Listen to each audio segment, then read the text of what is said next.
ঈদ প্রায় শেষের দিকে, তাও বেড়ানোর ইমেজ শেষ হচ্ছে না। একটার পর একটা প্রোগ্রাম লাগাই আছে। এর মধ্যে আজকে আবার শুনেছি আছে বিয়ের একটা প্রোগ্রাম। তো হ্যালো, আসসালামু আলাইকুম গাইস, সবাই কিরম আছেন? চাইছি শুক্রবার দিন তাড়াতাড়ি একটু উঠবো ঘুমের থেকে, কিন্তু সেই দেরি হয়ে গেছে।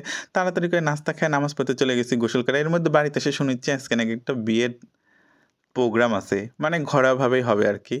তো যাই হোক, তাড়াহুড়া করে একদম সুন্দর মতো ফিটফাট হইয়া, সুন্দর মতো পোজ লিয়া একদম বাড়ায় পড়নু।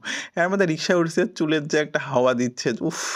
তারপরে তো সোজা চলে গেলাম কাজিনের বাসায়। তারপরে তো চলে যাচ্ছি বাইকে করে একদম করে। তো যাচ্ছি কার বাইকে? স্পেশাল স্কিপ দিলাম। এর মধ্যে তো চলে আসলাম সোজা একদম মসজিদে। যেহেতু ঘরোয়াভাবেই হচ্ছে প্রোগ্রামটা। মানে কালমার প্রোগ্রাম। তো যাই হোক, এর মধ্যে সুন্দর মতো সহি সালামতভাবে বিয়ে পড়ানো একদম কমপ্লিট। আর বিয়েটা হলো আসলে আমার কাজিন, আমার ভাইয়ের। যাই হোক, এর মধ্যেও খেজুর চলে আসলো, বিয়ের সুখো মিঠাই। তো আলহামদুলিল্লাহ, নবদম্পতির জীবন সুখের হোক। এর মধ্যেও খাওয়া-দাওয়া সবকিছু শেষ করে আমরা চলে আসলাম নাটোর গণভবনে। এখানে যেহেতু নতুন দম্পতিরা ফটোশুট করবে, তাই ভাবলাম এই সুযোগে আমারও একটু ঘোরাঘুরি হয়ে যাক। তো চলে আসলাম উত্তরা গণভবনে নাটোরে।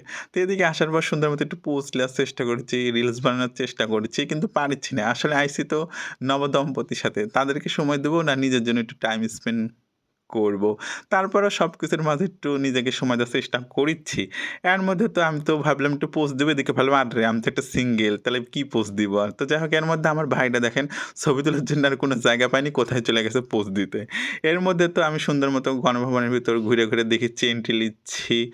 ঘুরে দেখেছি আসলে নিজেরই প্রাণের শহরের নাটোর গণভবন কতবার দেখবো। তাও ৮০ সিট স্পেশাল লাগিচ্ছে আজকে। এর মধ্যে ফুলগুলো দেখেন কিভাবে মরে গেছে। আর আমার বস দিয়েছিল এই গিফটটা, সুন্দর পাঞ্জাবি। তো একটু শো অফ করেছি। কেমন লাগেছে একটু বইলেন। যাই হোক, এর মধ্যে তো গণভবনের ভিতরে আজকে এত পরিমাণ মানুষ। তারপরে সুন্দর মতো আবার চলে আসলাম আমরা জসকোটের সামনে মডেল মসজিদে। যাই হোক, এখানে একটু সুন্দর মতো টাইম স্পেন্ড করলাম। এখানেও নবদম্পতিরা ফটোশুট একটু করলো। যাই হোক, এর মধ্যে আমি একটু পোস্ট নেওয়ার চেষ্টা করছি হালকা পাতলা। যাই হোক, তো আজকের ভিডিও এখানেই রেখে দিচ্ছি। সবাই ভালো থাকবেন, সুস্থ থাকবেন। আল্লাহ হাফেজ।